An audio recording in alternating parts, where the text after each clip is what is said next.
اعوذ باللہ من الشیطان الرجیم بسم اللہ الرحمن الرحیم ان الحمد للہ نحمدہ ونستعینہ ونستغفرہ ونعوذ باللہ من شرور انفسنا ومن سیئات اعمالنا واشہد ان لا الہ الا اللہ وحدہ لا شریک لہ واشہد ان محمدا عبدہ ورسولہ ان اللہ و ملائکتہ یصلون علی النبی یا ایھا الذین آمنوا صلوا علیہ وسلموا تسلیما اللہم صلی علی محمد وعلی آل محمد۔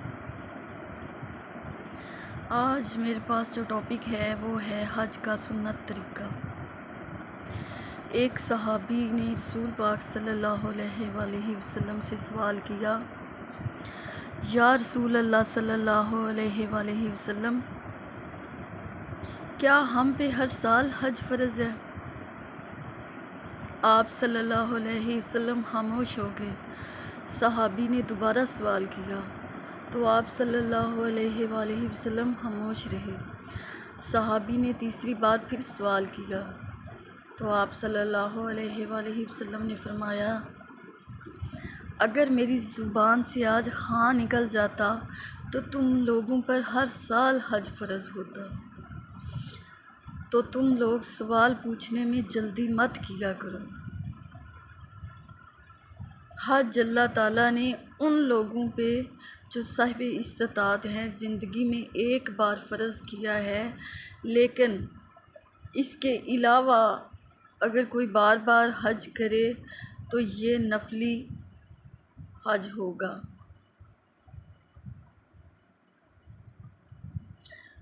میں آپ کو حج کے طریقے کی طرف لے کے چلنے سے پہلے یہ بتاؤں گی کہ حج کی کتنی قسمیں ہیں، کیونکہ حج کی قسموں کو سمجھنا بہت ضروری ہے۔ اگر آپ حج کی قسموں کو سمجھ لیں گے تو آپ کے لیے حج کا طریقہ بھی بڑی جلدی سمجھ میں آ جائے گا۔ حج کی 3 قسمیں ہیں، ایک حج تمتع، ایک حج قران اور ایک حج افراد۔ حج قران میں یہ ہوتا ہے کہ جو حاجی ہوتا ہے وہ اپنے گھر سے ہی قربانی کا جانور لے کے آتا ہے اور ایک سفر میں ہی عمرہ اور حج دونوں کرتا ہے، لیکن اس میں یہ ہوتا ہے کہ وہ عمرہ کے بعد اپنا احرام نہیں کھولتا بلکہ حج کو مکمل کرنے کے بعد اپنا احرام کھولتا ہے۔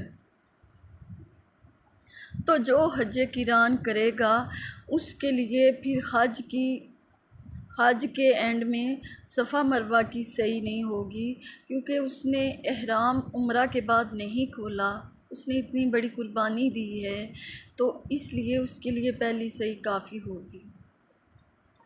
اور حج تمتع بھی ایک سفر میں عمرہ اور حج دونوں ہوتے ہیں، لیکن اس میں یہ ہوتا ہے کہ آپ لوگ پہلے عمرہ کریں گے، عمرہ کے بعد آپ اپنے احرام کھول دیں گے اور پھر 8 ذو الحجہ کو آپ پھر دوبارہ احرام باندھیں گے اور حج کریں گے۔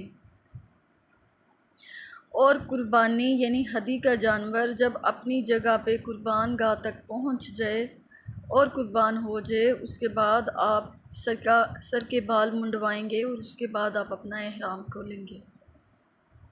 حج تمتع والے حج میں صفا مروہ کی سعی بھی کریں گے، کیونکہ انہوں نے عمرہ کے بعد احرام کھول دیا تھا۔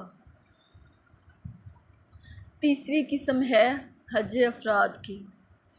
حج افراد میں صرف حج ہوتا ہے، اس میں قربانی نہیں ہوتی، اس میں عمرہ نہیں ہوتا، صرف حج ہی ہوتا ہے۔ یہ زیادہ تر لوگ مکہ کے رہنے والے ہوتے ہیں جو حج افراد کرتے ہیں۔ مسلمان تقریباً 99% ایسے ہیں جو حج تمتع ہی کرتے ہیں، اور رسول پاک صلی اللہ علیہ وآلہ وسلم نے حج تمتع کا ہی حکم دیا ہے۔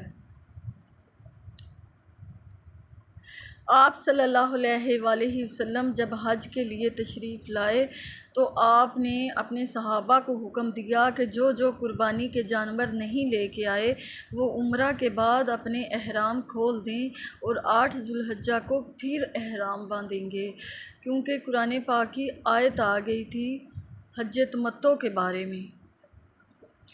رسول پاک صلی اللہ علیہ وآلہ وسلم نے فرمایا میں بھی حج تمتع کرتا اگر میری مجبوری نہ ہوتی۔ وہ مجبوری کیا تھی کہ آپ صلی اللہ علیہ وآلہ وسلم ہدی کا جانور اپنے ساتھ لے کے آئے تھے، اور زیادہ تر صحابی اپنے ساتھ جانور نہیں لے کے آئے تھے کیونکہ غریب لوگ تھے زیادہ تر، تو انہوں نے جانور قربان نہیں کرنا تھا، تو انہوں نے قربانی کے بدلے روزے رکھنے تھے، کیونکہ قرآن پاک میں آیا ہے جو کوئی قربانی کی استطاعت نہ رکھتا ہو وہ 10 روزے رکھے گا۔ 3 روزے وہ حج کے دنوں میں رکھے گا۔ حج کے دن کون سے ہیں؟ 8، 9، 10۔ تو 10 ذو الحجہ کو تو روزہ رکھنے سے منع کیا گیا ہے کیونکہ وہ عید کا دن ہوتا ہے۔ عید کے دن بیسیکلی 2 ہی ہوتے ہیں، ایک یکم شوال اور ایک 10 ذو الحجہ۔ یہ جو لوگ کہتے ہیں کہ 3 دن ہیں تو وہ 3 دن قربانی کے ہوتے ہیں، چوتھا دن قربانی کا بھی نہیں ہوتا۔ ہاں البتہ 11، 12، 13 ان دنوں میں بھی وہ روزے 3 رکھ سکتا ہے، 8، 9، 11، 12 اور 13 یوم تشریق کے دنوں میں۔ ان 5 دنوں میں وہ اپنے 3 روزے رکھے گا اور 7 روزے وہ واپس گھر جا کے رکھے گا، جو لوگ قربانی کی استطاعت نہیں رکھتے۔ لیکن جب لوگ حج افورڈ کر لیتے ہیں تو قربانی بھی افورڈ کر لیتے ہیں۔ شاید ہی کوئی ایسا شخص ہو جو کہ حج تمتع میں روزے رکھے اور قربانی نہ دے، کیونکہ جب لوگ حج تک پہنچ جاتے ہیں تو قربانی تو دے ہی لیتے ہیں، لیکن پھر بھی اللہ تعالیٰ نے گنجائش دی ہے کہ جو لوگ قربانی افورڈ نہیں کر سکتے، قربانی کی استطاعت نہیں رکھتے، تو وہ 10 روزے رکھیں گے۔ تو رسول پاک صلی اللہ علیہ وآلہ وسلم اپنے ساتھ ہدی کا جانور لے کے آئے تھے، تو کافی صحابہ تھے جو کہ اپنے ساتھ جانور نہیں لے کے آئے تھے کیونکہ انہوں نے روزے ہی رکھنے تھے۔ تو آپ صلی اللہ علیہ وآلہ وسلم نے انہیں حکم دیا کہ تم لوگ عمرہ کے بعد اپنا احرام کھول لو اور 8 ذو الحجہ کو دوبارہ احرام باندھیں گے۔ تو ایک صحابی نے سوال کیا، یا رسول اللہ صلی اللہ علیہ وسلم کیا حج تمتع صرف ہمارے لیے ہے یا بعد میں آنے والے مسلمانوں کے لیے بھی ہے؟ تو آپ صلی اللہ علیہ وآلہ وسلم نے اپنی انگلیاں ایک دوسرے میں داخل کی اور فرمایا حج تمتع اب قیامت تک مسلمانوں کے لیے ہو گیا ہے، یعنی عمرہ اور حج ایسے جیسے انہوں نے اپنے ہاتھوں کی انگلیاں ایک دوسرے میں شامل کی۔ تو 99% مسلمان حج تمتع ہی کرتے ہیں، یعنی کہ ایک سفر میں عمرہ اور حج دونوں کرتے ہیں۔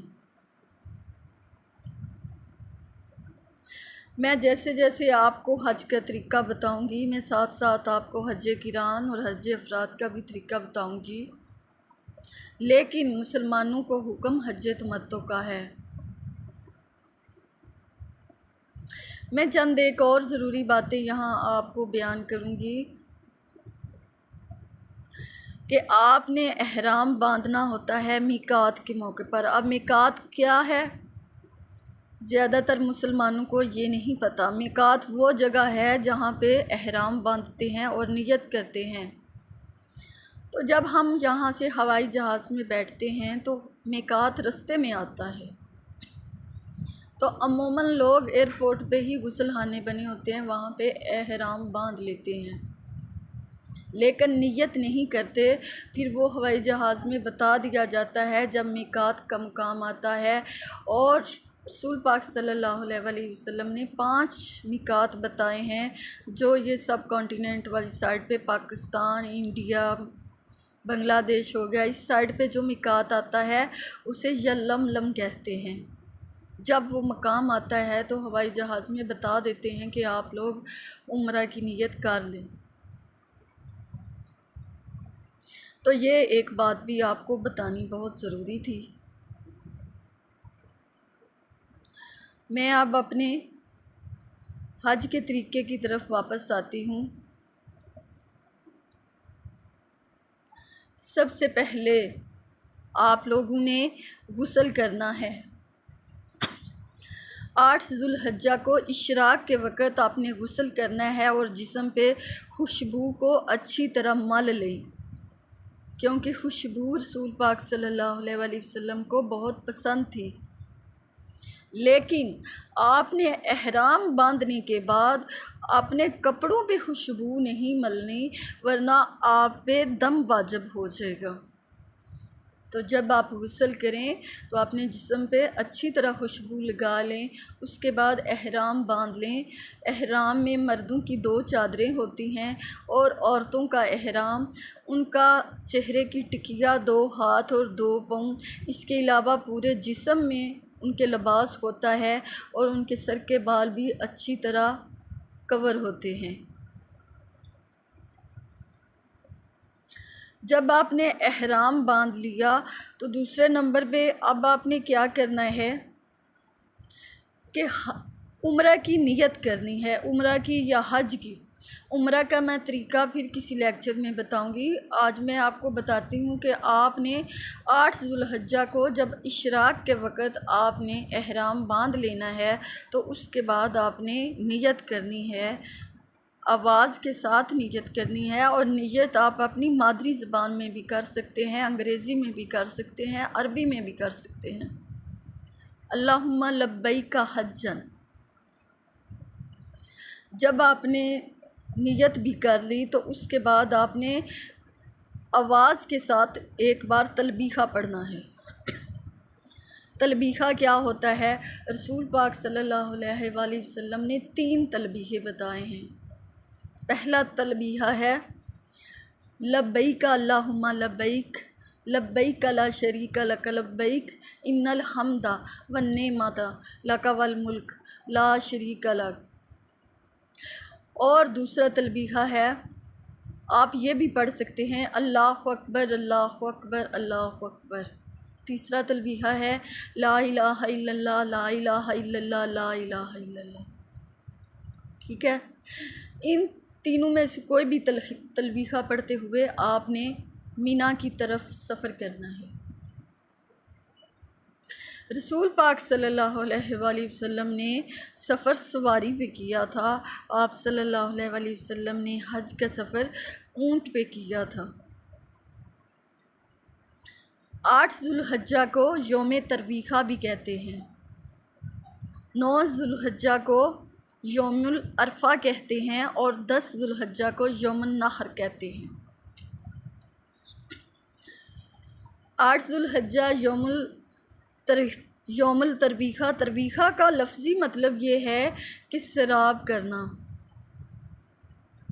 عرب کے لوگ چونکہ اونٹوں پہ سفر کرتے تھے تو وہ اپنے اونٹوں کو خوب پانی پلاتے تھے، سیراب کرتے تھے، کیونکہ پھر حج کی ایکٹیویٹیز 3-4 دن تک چلتی تھی تو ریگستانی سفر ہوتا تھا، تو اس دن وہ خوب اپنے اونٹوں کو پانی پلاتے تھے۔ کچھ لوگ کہتے ہیں کہ رسول پاک صلی اللہ علیہ وآلہ وسلم نے شاید پیدل حج کیا تو پیدل حج کا ثواب ہے، نہیں، رسول پاک صلی اللہ علیہ وآلہ وسلم نے سواری پہ حج کیا تھا، اور ویسے بھی پورے عرب سے لوگ ان کی زیارت کے لیے آئے تھے، تو آپ صلی اللہ علیہ وآلہ وسلم نے انہیں حج کا طریقہ بھی سکھانا تھا۔ تو آپ صلی اللہ علیہ وآلہ وسلم نے سواری پہ حج کیا تھا۔ آپ لوگ تلبیہ پڑھتے ہوئے مینا کی طرف سفر کریں گے۔ مینا میں پہنچ کر، اچھا میں یہاں پہ تھوڑا سا آپ کو بتا دوں، مینا حج میں 3 مقام ہیں۔ ایک مینا دوسرا مزدلفہ اور تیسرا میدان عرفات. ٹھیک ہے.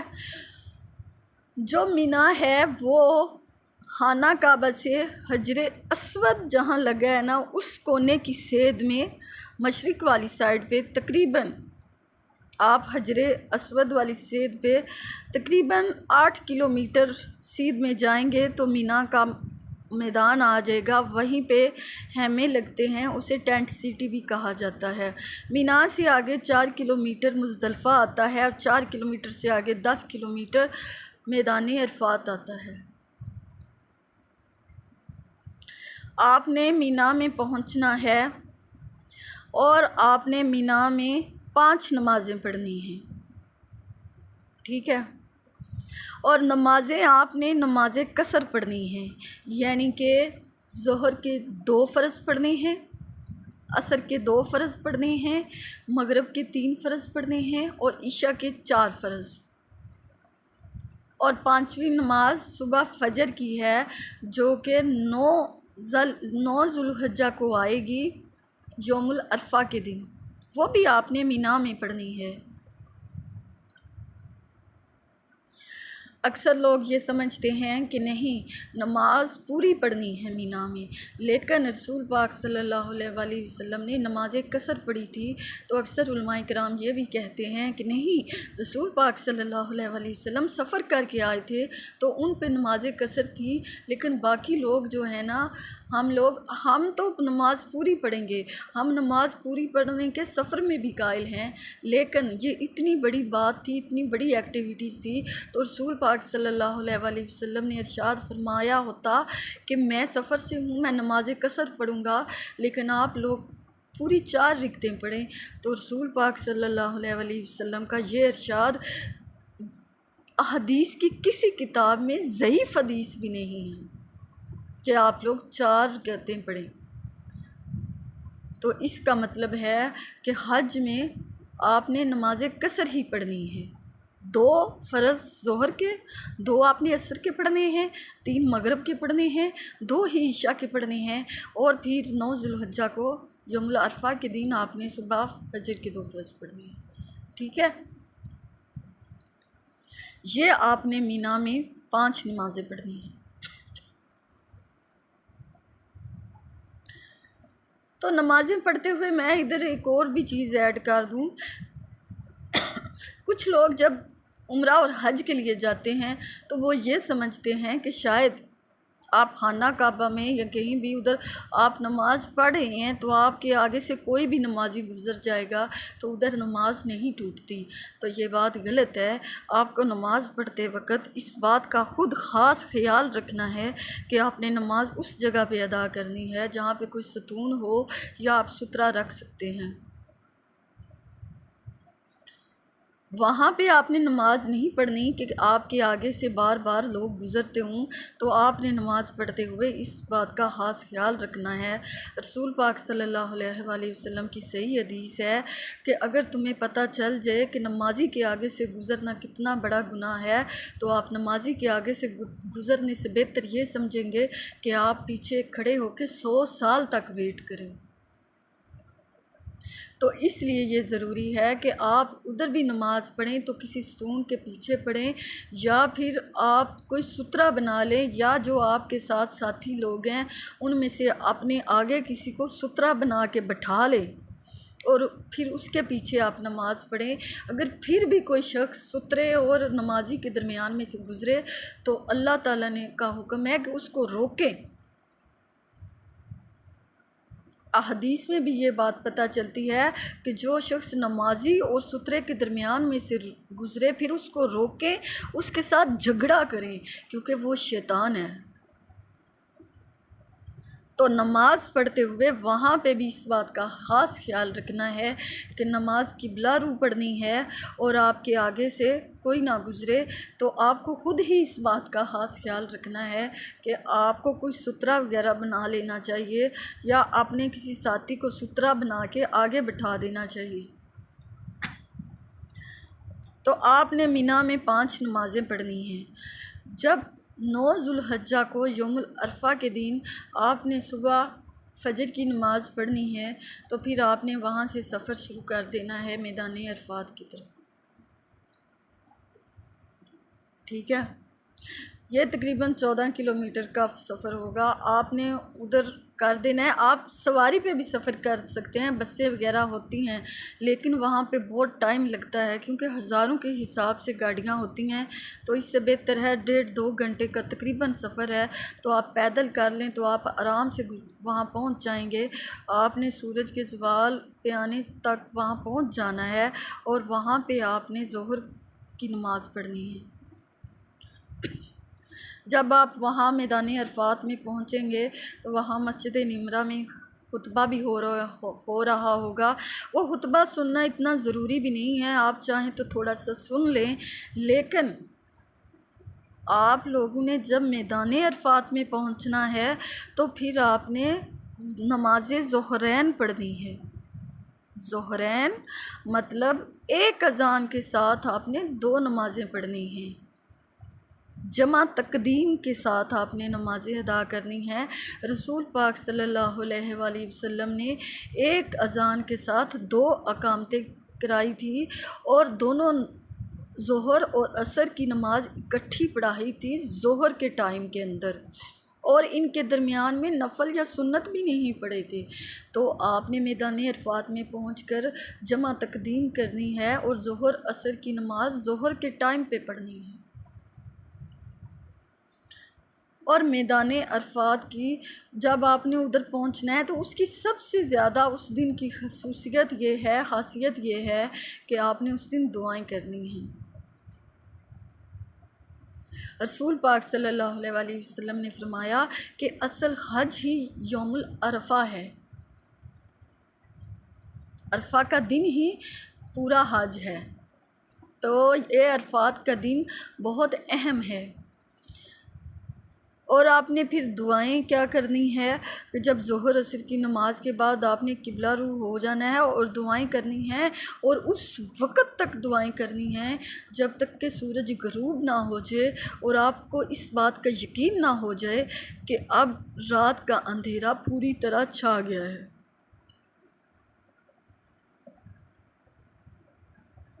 وہاں پہ عرفہ میں وہاں پہ جبل رحمہ بھی ہے، یہاں رسول پاک صلی اللہ علیہ وآلہ وسلم نے اپنے آخری حجۃ الوداع کا خطبہ بھی دیا تھا، تو آپ نے جبل رحمہ پہ بھی حاضری دینی ہے۔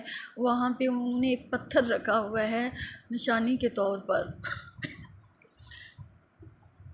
تو لوگ وہاں حج کے پہ جب جاتے ہیں تو اس پتھر پہ اپنے نام لکھنے لگتے ہیں۔ واللہ عالم ان کی کیا نیت ہوتی ہے، شاید وہ اس غرض سے نام لکھتے ہیں کہ ان کی بخشش ہو جائے گی، لیکن آپ لوگ یہ بات یاد رکھیں، آپ کی بخشش آپ کے اعمال کے سبب ہوگی۔ یہ شارٹ کٹ آپ لوگ مت ڈھونڈا کریں، اس طرح پتھروں پہ نام لکھنے سے آپ لوگوں کی بخشش نہیں ہو جائے گی، بلکہ آپ کو نیک اعمال کرنے پڑیں گے اور اس طریقے سے زندگی گزارنی پڑے گی جو اللہ تعالیٰ نے بیان کی ہے۔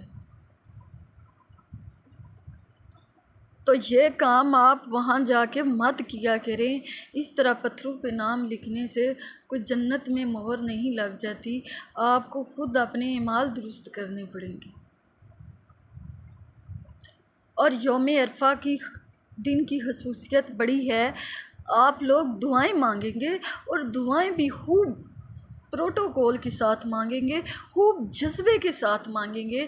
آپ اس طرح سے دعا نہیں مانگیں گے کہ اے اللہ اگر تو چاہے تو مجھے رزق دے دے، اے اللہ اگر تو چاہے تو مجھے اولاد دے دے، اے اللہ اگر تو چاہے تو مجھے فلاں چیز نہیں۔ آپ نے دعا ڈائریکٹ مانگنی ہے، کوئی وسیلہ بھی نہیں دینا، آپ نے ڈائریکٹ اللہ سے دعا مانگنی ہے، کیونکہ اللہ اس دن بندے کے بہت قریب ہوتا ہے۔ آپ نے پورے جذبے کے ساتھ دعائیں مانگنی ہے۔ رسول پاک صلی اللہ علیہ وآلہ وسلم سے کندھے تک ہاتھ اٹھانا بھی ثابت ہے، چہرے تک ہاتھ اٹھانا بھی ثابت ہے، اور اتنے ہاتھ بلند کرنا بھی ثابت ہے کہ بغلوں کی سفیدی ظاہر ہو گئی تھی۔ تو آپ لوگوں نے اپنے ہاتھ اٹھانے ہیں اور اللہ تعالیٰ سے دعائیں کرنی ہیں۔ نماز کے بعد، ظہر اور عصر کی نماز کے بعد رات کا اندھیرا چھانے تک آپ نے دعائیں کرنی ہیں۔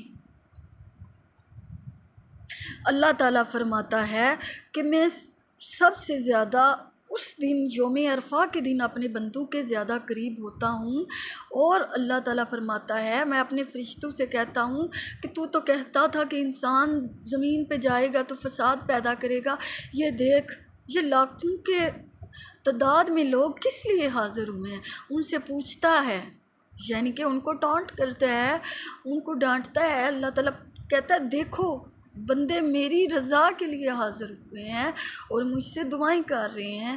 اللہ تعالیٰ اس دن سب سے زیادہ لوگوں کی بخشش کرتا ہے۔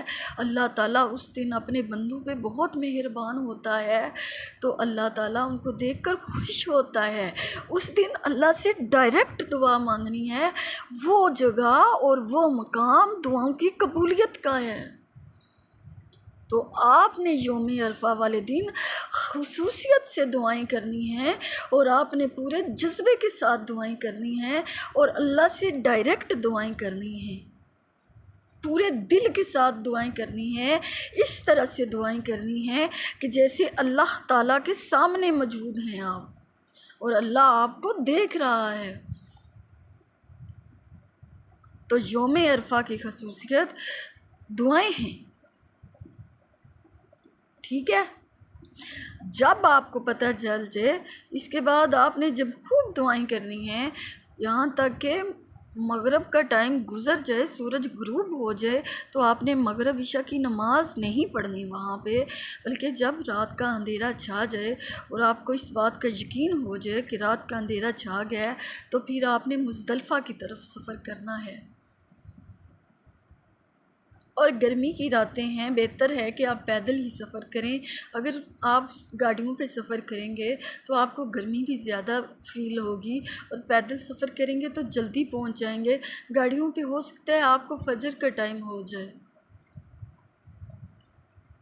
اور فجر کی اذان سے پہلے پہلے آپ نے مزدلفہ میں آنا ہے۔ وہاں پہ آپ نے عرفہ کے میدان میں آپ نے جمع تقدیم کی تھی، ظہر اور عصر کی نماز آپ نے جمع کر کے پڑھی تھی۔ تو مزدلفہ میں جب آپ لوگوں نے پہنچنا ہے تو آپ نے جمع تاخیر کرنی ہے، یعنی کہ عشاء کے ٹائم میں آپ نے مغرب اور عشاء کی نماز جمع کر کے پڑھنی ہے، ٹھیک ہو گیا۔ جب آپ نے مغرب اور عشاء کی نماز جمع کر کے مزدلفہ میں پڑھنی ہے تو اس کے بعد آپ نے وہاں سے کنکریاں بھی جمع کرنی ہیں، جو کہ آپ نے مینا کے میدان میں جمرے کو مارنی ہے۔ آپ لوگ ایک دن میں 7 کنکریاں پہلے دن ماریں گے، دوسرے دن 21 اور تیسرے دن بھی 21، تو آپ کے پاس 49 کنکریاں ہونی چاہیے، لیکن آپ 50-60 تک بھی کنکریاں جمع کر سکتے ہیں، کسی شاپنگ بیگ میں یا اپنی جیب میں محفوظ کر کے رکھ سکتے ہیں، کیونکہ کوئی کنکری گر بھی سکتی ہے یا کسی اور کو ساتھی کو ضرورت پڑ سکتی ہے۔ تو آپ نے یہاں سے کنکریاں جمع کرنی ہیں، اور پھر یہاں مزدلفہ میں آپ نے اوپن ایئر میں آپ نے رات گزارنی ہے، چٹائیاں لوگ کے پاس ہوتی ہیں، آپ نے وہاں پہ سو جانا ہے۔ صبح فجر کی ٹائم پہ آپ نے اٹھنا ہے، فجر کی نماز پڑھنی ہے، اور مزدلفہ میں ہی ایک پہاڑی ہے جس کا قرآن پاک میں ذکر ہے، مشعر الحرام، آپ نے وہاں پہ حاضری دینی ہے، قبلہ رخ ہو کے آپ نے اللہ سے خوب دعائیں کرنی ہے اور استغفار کرنا ہے۔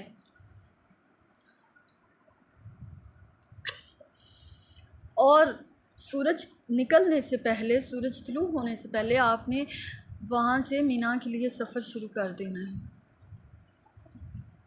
اور یہ دن ہوگا 10 ذو الحجہ کا، یعنی یوم النحر۔ حاجیوں کے لیے عید نہیں ہے، حاجیوں نے اپنی حج کی ہی ایکٹیویٹیز پوری کرنی ہے۔ اچھا، یہاں پہ میں ایک بات اور آپ کو بتانا چاہوں گی کہ کچھ لوگ کہتے ہیں کہ اگر جمعے والے دن حج آئے گا تو وہ حج اکبر ہوگا، اگر جمعے کے علاوہ نہیں، یہ بات غلط ہے۔ حج اصغر عمرہ کو کہتے ہیں اور حج اکبر حج کو کہتے ہیں۔ قرآن پاک میں بھی اس کا ذکر ہے کہ ابو بکر صدیق نے جس سال 9 ہجری کو آپ نے حج پڑھایا تھا، حاجیوں کی امامت کی تھی، تو وہ جو ہے 9 ذوالحجہ 9 ہجری تھا، اور اس دن کو اللہ تعالیٰ نے حج اکبر کہا ہے۔ تو حج کو حج اکبر کہتے ہیں۔ اگر جمعے والے دن بھی حج آئے گا تو آپ نے جمعے کی نماز نہیں پڑھنی، آپ نے صرف حج کی ایکٹیویٹیز پہ توجہ دینی ہے۔ تو حج کو حج اکبر کہتے ہیں اور عمرہ کو حج اصغر کہتے ہیں۔ رسول پاک صلی اللہ علیہ وسلم نے فرمایا جو رمضان کے مہینے میں عمرہ کرے گا گویا اس نے میرے ساتھ حج کیا۔ ایک یہ بھی حدیث ہے کہ جس نے ماہ رمضان کے مہینے میں عمرہ کیا گویا اس نے میرے ساتھ حج کیا۔ تو عمرہ کو حج اصغر اور حج کو حج اکبر کہا جاتا ہے۔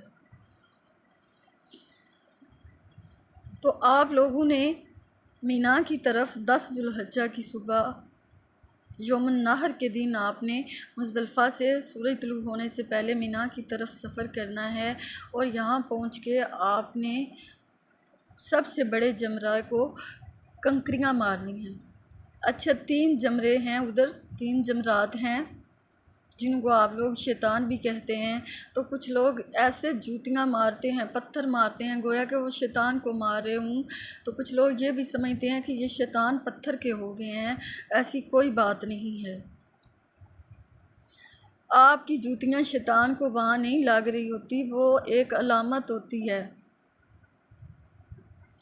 حضرت ابراہیم علیہ السلام کو جب خواب میں اللہ تعالیٰ نے وحی کی تھی کہ وہ اپنے بیٹے اسماعیل کو ذبح کر رہے ہیں، تو انہوں نے جب ذبح کرنے کے بارے میں سوچا تو شیطان انسانی شکل میں ان 3 جگہوں پہ آیا تھا، اور حضرت ابراہیم علیہ السلام کو اس نے بہکانے کی کوشش کی تھی کہ وہ اپنے بیٹے کی قربانی نہ کریں۔ تو وہ شیطان اگر ایک اصل تھا، ایک جگہ پہ پتھر کا ہو گیا تھا تو باقی 2 جگہ پہ تو شیطان نے آنا ہی نہیں تھا، وہ پہلی جگہ پہ پتھر کا ہو گیا تھا، لیکن وہ انسانی شکل میں ان 3 مقام پہ آیا تھا، تو اس لیے وہاں پہ 3 جمرات بن گئے ہیں۔ وہ حضرت ابراہیم علیہ السلام نے انہیں شیطان کو کنکریاں ماری تھی، تو حضرت ابراہیم علیہ السلام کی یاد کو تازہ رکھنے کے لیے ادھر کنکریاں ماری جاتی ہیں۔ جب آپ مینا میں داخل ہوں گے تو بالکل مینا کے اینڈ پہ خانہ کعبہ والی سائڈ پہ آپ کو 3 جمرات ملیں گے۔ سب سے چھوٹا جمرہ اس کو کہتے ہیں جمرہ صغریٰ، جمرہ اولا سب سے چھوٹا، سب سے پہلا، اس کے بعد جمرہ وسطیٰ، اس کے بعد جمرہ کبریٰ۔ ٹھیک ہے، تو آپ نے پہلے 2 کو نہیں مارنا، وہ پہلے دن ویسے بھی بلاک ہوتے ہیں پہلے 2 جمرہ، اور آپ نے تیسرے جمرات کی طرف جانا ہے جو سب سے بڑا جمرہ ہے، اور بالکل وہ خانہ کعبہ والی سائڈ پہ اینڈ پہ آپ نے اس کو 7 کنکریاں مارنی ہیں۔ اور اکثر لوگ اپنی عورتوں کی طرف سے خود ہی خلیفہ بن کے کنکریاں مار رہے ہوتے ہیں، تو وہاں پہ کسی کو خلیفہ بنانا یا بننا کسی کی طرف سے یہ جائز نہیں ہے۔ آپ کو اپنے حصے کی کنکریاں خود ہی مارنی پڑیں گی، اور ہر کنکری کو مارنے سے پہلے بسم اللہ اللہ اکبر کہنا سنت ہے۔ آپ اللہ اکبر بھی کہہ سکتے ہیں۔ آپ نے 7 کنکریاں مارنی ہیں بڑے جمرے۔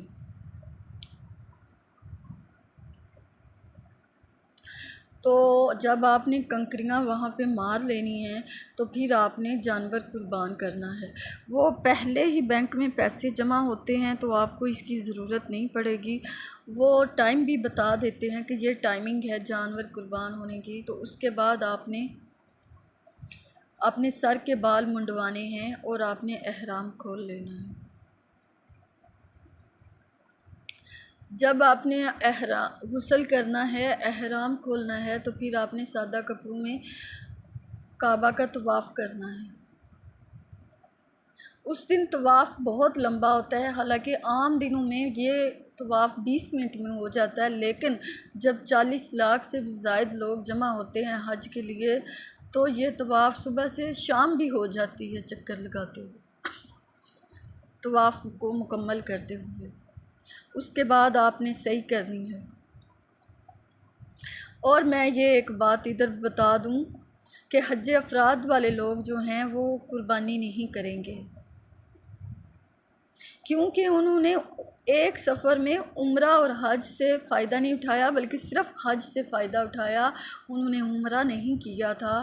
تو طواف کریں گے، طواف کے بعد صفا مروہ کی سعی کریں گے، اور سعی جو ہے صفا مروہ کی وہ حج کران والے لوگ نہیں کریں گے۔ کیوں حج کران والے صفا مروہ کی صحیح نہیں کریں گے؟ کیونکہ انہوں نے عمرہ کے بعد اپنا احرام کھولا ہی نہیں تھا، تو انہوں نے اتنی بڑی قربانی دی تھی، تو ان کی پہلے والی عمرہ والی صحیح کافی ہوگی، تو صفا مروہ کی صحیح حج تمتع اور حج افراد والے لوگ کریں گی۔ جب آپ نے صفا مروہ کی صحیح کر لینی ہے تو آپ نے فجر کی اذان ہونے سے پہلے آپ نے مینا میں پہنچنا ہے اپنے خیموں میں۔ اگر آپ نے فجر کی اذان سے تھوڑی دیر پہلے بھی آپ مینا میں پہنچ گئے تو گویا آپ نے مینا میں پوری رات پا لی، لیکن اگر فجر کی اذان ہو گئی تو پھر آپ پہ دم واجب ہو جائے گا۔ اور یہ حج کی ترتیب کو توڑنا نہیں ہے، بلکہ ایسے ہی یہ سٹیپ بائی سٹیپ حج کی تمام ایکٹیویٹیز کو پورا کرنا ہے۔ اب آپ نے مینا میں آ جانا ہے، تو مینا میں اب آپ کا کیا کام ہے؟ وہاں پہ آپ نے 11 اور 12 ذوالحجہ 2 دن اور رکنا ہے، اس لیے کہ آپ نے جمرات کو کنکریاں مارنی ہیں۔ آپ 11 ذوالحجہ کو بھی کنکریاں ماریں گے، 21 پہلے آپ نے 7 ماری تھی 10 ذوالحجہ کو، آپ 11 ذوالحجہ کو 21 ماریں گے۔ سب سے پہلے 7 سب سے چھوٹے یعنی کہ جمرہ صغریٰ جمرہ اولیٰ اس کو ماریں گے، اور جب اس کو ماریں گے 7 کنکریاں بسم اللہ اللہ اکبر کہہ کے ہر کنکری پہ اس کو ماریں گے، تو پھر آپ نے جب چھوٹے کو مار لینی ہے اس کے بعد آپ نے قبلہ رخ کھڑے ہو جانا ہے، دعا کرنی ہے، یہ سنت ہے۔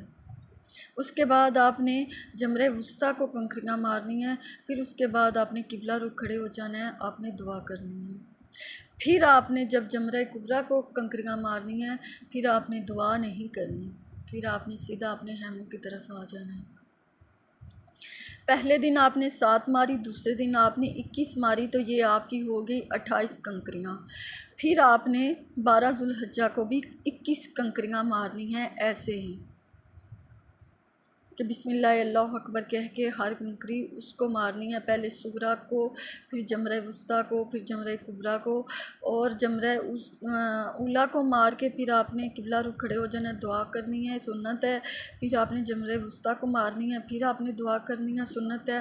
پھر جمرہ کبریٰ کو مارنی ہے تو پھر دعا نہیں کرنی، اور یہ کتنی ہو گئی آپ کی 49، ٹھیک ہے، 21 اور 7 28، 28 اور 21 49، یہ آپ کی 49 کنکریاں ہو گئی۔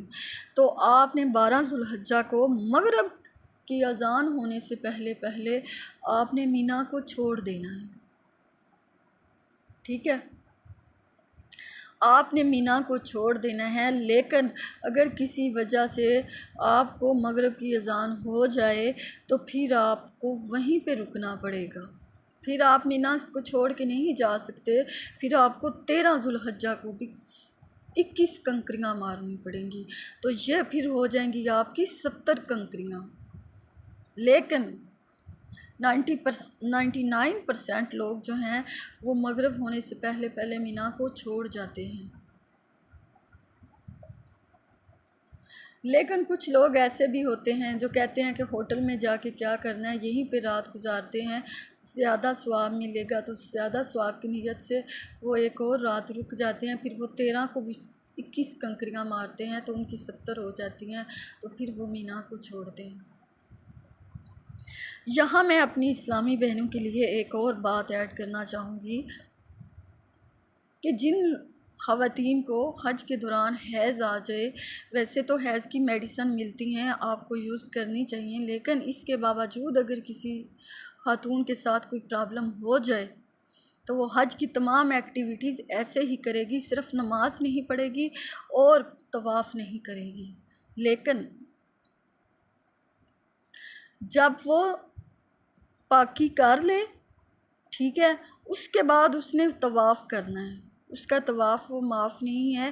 ویسے بھی حج کے بعد 7-8 دن وہاں لوگ رکتے ہیں، اسی وجہ سے ان کو ٹائم دیا جاتا ہے، تو جو خواتین رہ جائیں وہ اپنا طواف چھوڑ دیں، باقی صفا مروہ کی صحیح بھی کر سکتی ہیں اور تمام ایکٹیویٹیز پوری کر سکتی ہیں۔ جب وہ پاکی کر لیں تو پھر وہ طواف کریں۔ سیدہ عائشہ کے ساتھ بھی یہ پرابلم ہو گیا تھا، تو رسول پاک صلی اللہ علیہ وسلم نے کہا تھا عائشہ تم ساری ایکٹیویٹیز پوری کرو حج کی، لیکن طواف مت کرو، یہ پاکی ہو جانے کے بعد کرنا۔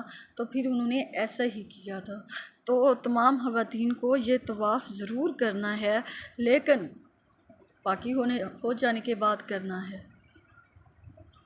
اور ایک بات اور، جب آپ لوگوں نے مکے کو چھوڑنا ہے، یعنی مکے سے آگے اگر آپ کا مدینہ کی طرف سفر کرنے کا ارادہ ہے، آپ نے زیادہ دیر رکنا ہے، زیادہ دن کی فلائٹ ابھی رہتی ہے، تو آپ مدینہ کی طرف سفر کریں گے یا واپسی اپنے وطن کی طرف سفر کریں گے، تو آپ کو ایک طواف وداع کرنا ہے۔ یہ بہت ضروری ہے۔ آپ نے، یہ وداع لفظ نہیں ہوتا، وداع ہوتا ہے، طواف وداع بھی کرنا ہے۔ اور طواف وداع کی جو ہے نا، یہ حیض والی عورتوں کو رخصت ہے۔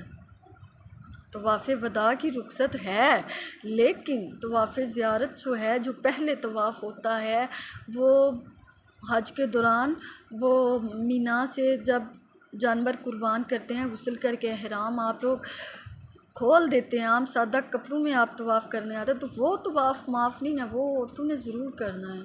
لیکن طواف وداع کی رخصت ہے، اگر کسی کے ساتھ یہ مسئلہ آ جائے۔ تو میں اینڈ پہ یہ ایک ہی بات کروں گی کہ جو لوگ صاحب استطاعت ہیں وہ زندگی میں ایک دفعہ حج ضرور کریں، لیکن بار بار حج کرنے سے بچیں، کیونکہ ایک تو ادھر اتنا رش ہوتا ہے، دوسرا آپ بار بار حج کریں گے، اس سے بہتر ہے کہ آپ وہ اپنے پیسے کسی غریب کو دے دیں، کسی کے کام آ جائے، یا اپنی جگہ پہ کسی ایسے شخص کو حج کروا دیں جو اس کی استطاعت نہ رکھتا ہو، تو آپ کو زیادہ ثواب ہوگا۔ حج تو ایک بار فرض ہے، ایک بار آپ نے کر لیا بس ٹھیک ہے، کافی ہے۔ ہاں، میں ایک اور بات بھی ادھر ایڈ کرنا چاہوں گی۔ کچھ لوگ کہتے ہیں کہ عمرہ کر لیا تو اب حج فرض ہے۔ عمرہ کا حج کے ساتھ کوئی لین دین نہیں ہے۔ جو لوگ حج کی استطاعت نہیں رکھتے، ان کے پاس کم مال و دولت ہے، تو وہ صرف عمرہ ہی کر سکتے ہیں، تو وہ عمرہ ضرور کریں، عمرہ سے ضرور فائدہ اٹھائیں، ان کو اس کا زیادہ ثواب ملے گا۔ تو ان لوگوں پہ حج فرض نہیں ہوگا۔ حج صرف انہی لوگوں پہ فرض ہے جو صاحب استطاعت ہیں، ٹھیک ہے؟ تو عمرہ اور حج ایک سفر میں، حج تمتع، وہ تو ہر مسلمان پہ فرض ہے، اس کا حکم ہے، لیکن جو غریب لوگ ہیں وہ حج نہیں کر سکتے، صرف عمرہ کر سکتے ہیں، تو وہ صرف عمرہ ضرور کریں، ان پہ حج فرض نہیں ہوگا۔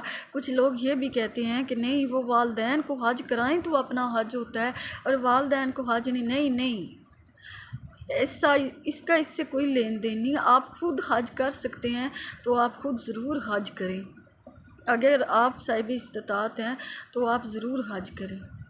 اگر کوئی عورت خود اتنی مالدار ہے، اس کا شوہر اتنا مالدار نہیں، تو ہوتا ہے کچھ حصہ کانٹیننٹ میں، جس طرح اللہ تعالیٰ کا حکم ہے کہ عورتوں کو زمین میں سے حصہ ملتا ہے، تو کچھ خواتین کو ان کے پیرنٹس، ان کے میکے کی طرف سے زمین بھی ملتی ہے، کچھ عورتوں کو بہت زیورات بھی ملتے ہیں، تو وہ ان کے شوہر کے نہیں ہوتے، وہ ان کے ہوتے ہیں، تو اس لحاظ سے وہ کافی مالدار ہوتی ہیں، تو وہ خود بھی اپنے شوہر کے ساتھ، محرم کو ساتھ لے کے حج کر سکتی ہیں، ان کو حج کرنا چاہیے۔ اور ایک بار ہی حج کریں، باقی آپ بہتر یہی ہے کہ آپ لوگ پھر دوسری بار حج اور عمرہ کرنے کی نیت نہ رکھیں، بلکہ انہی پیسے سے کسی اور کا بھلا کر دیں، کوئی اور بھی دیکھ کے آئے گا، اس کو بھی ثواب ہوگا، وہ بھی خوش ہو جائے گا۔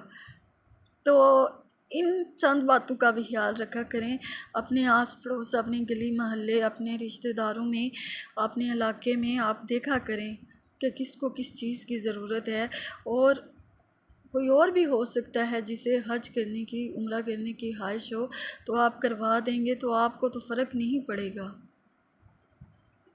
اور اللہ تعالیٰ اس سے بہت خوش ہو جائے گا۔ باقی اللہ تعالیٰ آپ کو اور مجھے عمل کی توفیق عطا کرے۔